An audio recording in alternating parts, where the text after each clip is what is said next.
that has an impact on society. This is a reckless, ruthless, lawless president. Back, and I recognize the gentleman from Texas, Mr. Greene. 5 minutes of questions. Thank you, Mr. Chairman. The ink was placed on the page on January 20th, before the president had his hands down from being sworn in by the Chief Justice of the Supreme Court. Before he had his hands down, he had his pen, and he signed a pardon. January 20th, barely in office. When are you going to condemn that? That has an impact on society. This is a reckless, ruthless, lawless president. You don't have the courage to say that. You glorify him.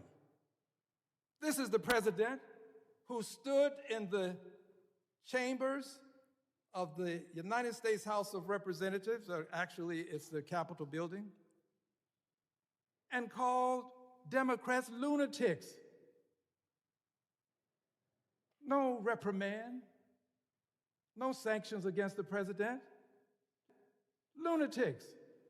This is the president who just yesterday, this is an NBC News story, Trump calls Ilhan Omar garbage, says Somalis should go back to where they came from. Yes, you are right, Mr. Thompson. You said it starts at the top. This is the top. This is where it starts. The President of the United States of America, with his vituperative, incendiary commentary, is as much a part of the problem as anybody else. But you don't have the courage to say that. I say to you, cop killers ought to go to jail.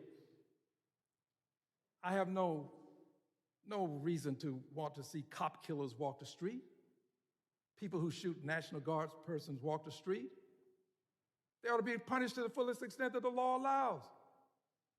But that doesn't mean that I'm going to excuse the President of the United States of America for what he's doing. He is a culprit in this whole scenario that ought to be called to answer for his transgressions. And I think that people of goodwill ought to acknowledge that this president is disgraceful and that he ought to be impeached. I yield back the balance of my time.